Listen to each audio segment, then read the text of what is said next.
Heute berichten wir bei deinen SRF Kids News über zwei schwierige Themen, die aber auch Hoffnung geben sollen. Und dann plötzlich haben wir keinen Strom mehr. Zum einen lernst du Sophia kennen. Sie lebt in der Ukraine, in dem Land, wo es seit 8 Monaten Krieg hat.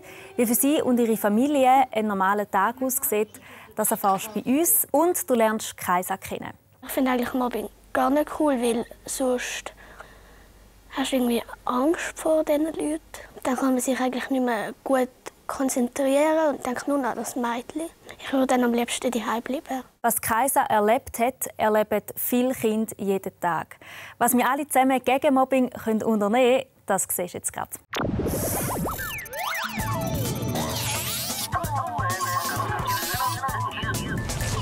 Schön, bist du mit dabei bei deinen SRF Kids News. Zu unserem Hauptthema Mobbing habe ich dir gerade schon mal eine Quizfrage, die du während der Sendung daran herumhirnen. Von wo kommt das Wort Mobbing?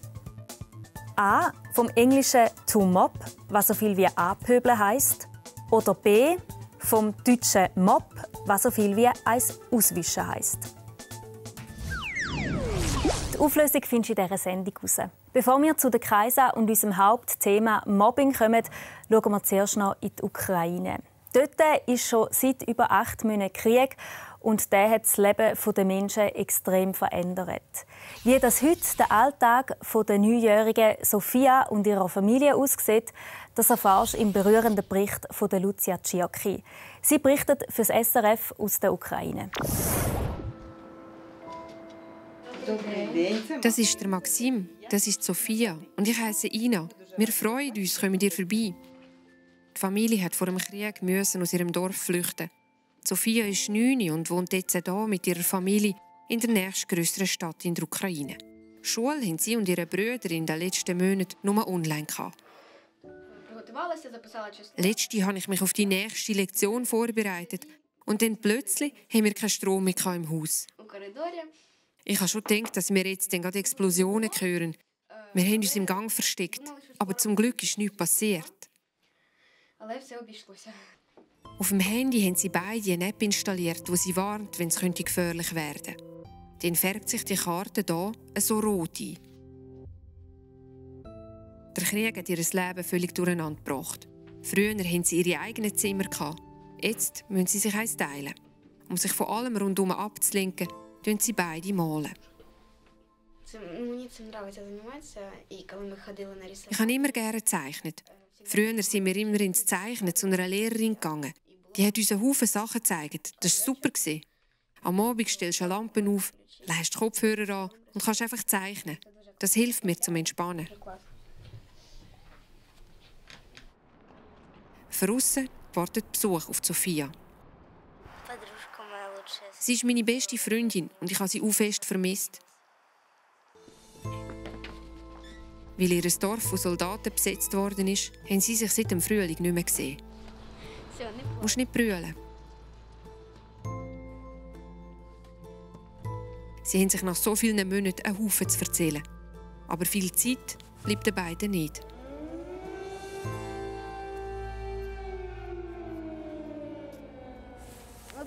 Wir müssen heimgehen. Es ist Luftalarm. In der Wohnung ist es sicherer als draussen. Sophia hat für ihren Besuch einen Kuchen gebacken. In ihr Dorf zurück, wo sie beide früher gewohnt haben, können sie nicht. Ich bin vorgestern mit den Eltern dort gefahren, wo wir gewohnt haben. Ich musste fest brüllen und habe mir gewünscht, unser Haus würde noch stehen. Die Soldaten sind nicht mehr da, aber die Häuser sind kaputt und im Winter wird es kalt. Erst wenn der Krieg vorbei ist, können die Kinder aus der Ukraine zurück in ihr Zuhause.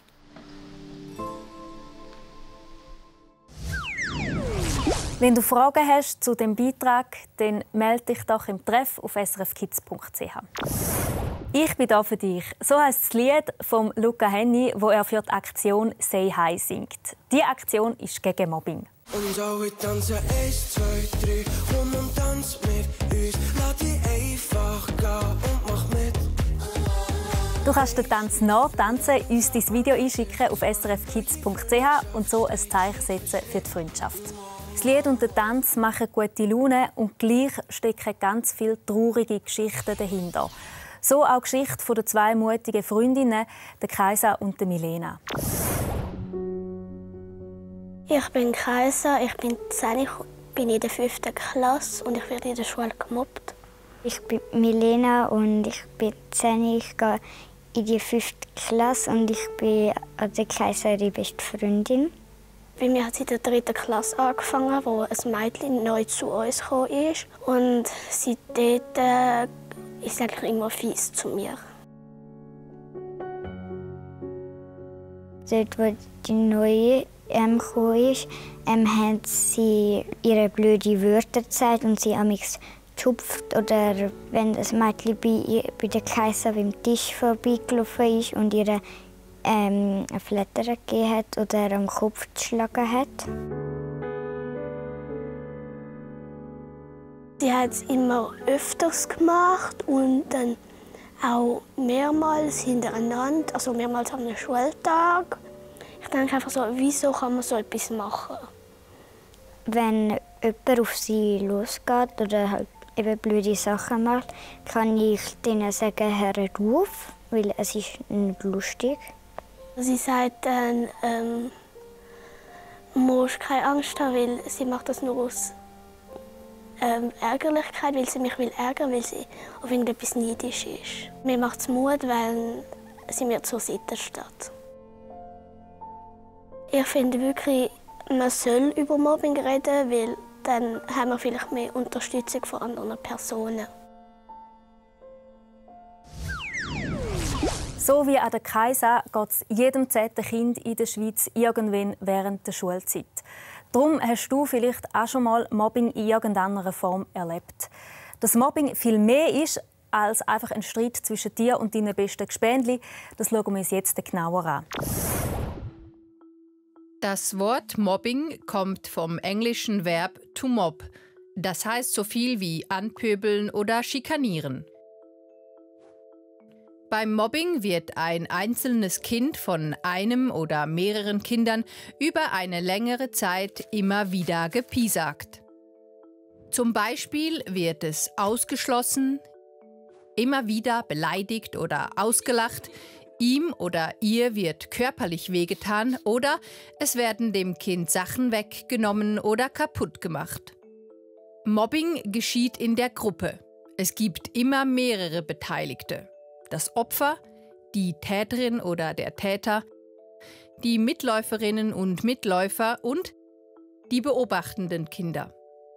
Die Mitläuferinnen und Mitläufer helfen beim Plagen mit, würden aber nicht von selbst anfangen. Die Beobachterinnen und Beobachter machen den größten Teil der Gruppe aus. Sie schauen zu oder auch bewusst weg. Sie sind froh, dass sie nicht selbst drankommen und unternehmen darum nichts. Vielleicht lachen sie sogar mit, wenn das Opfer geplagt wird. So bestätigen sie der Täterin oder dem Täter, dass ihr oder sein Verhalten okay oder sogar toll sei. Und wer sind die Opfer? Untersuchungen haben gezeigt, dass es kein typisches Opfer gibt. Es kann jeden oder jede treffen. Eine Täterin oder ein Täter findet immer einen Grund, warum das Opfer irgendwie anders ist.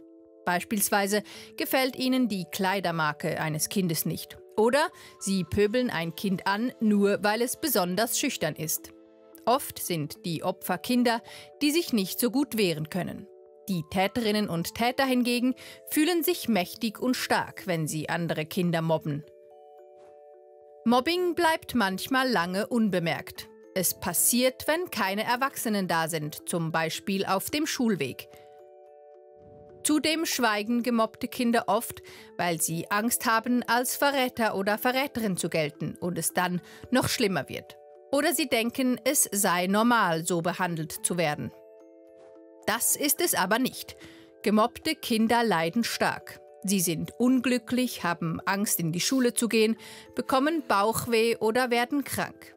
Einige möchten sogar nicht mehr leben. Grundsätzlich gilt, Mobbing hört nicht von selbst auf. Es geht alle in der Gruppe an. Unbeteiligte gibt es nicht. Mobbing kann aber mit Hilfe von Erwachsenen beendet werden. Darum ist es wichtig, dass du dir Hilfe holst. Bei deinen Eltern, einer Lehrperson, der du vertraust, oder bei den Profis, beispielsweise von Pro Juventute. Ich bin mir sicher, du weißt jetzt, was Mobbing ist und auch, woher das Wort kommt. Die richtige Antwort ist also A. Und du hast es gehört, hol dir Hilfe, wenn du gemobbt wirst oder wenn du Mobbing beobachtest. Wie dass du das genau machen kannst, das haben wir von der Lulzana Musliu wissen. Sie arbeitet bei der Pro Juventute und hat darum ganz viele Tipps auf Lager. So auch für den Fall von der Kaisa und der Milena. Gar nicht cool, weil sonst kann man sich eigentlich nicht mehr gut konzentrieren und denkt nur an das Mädchen. Ich würde dann am liebsten daheim bleiben. Hol dir Hilfe. Mobbing ist nicht schön. Also ich finde es schon mal mega stark, dass Kaisa und Milena vor die Kamera gegangen sind. Also dass sie den Mut hatten, über das zu reden. Das ist eigentlich immer sehr wichtig, wenn man jetzt gemobbt wird, dass man mit jemandem darüber redet.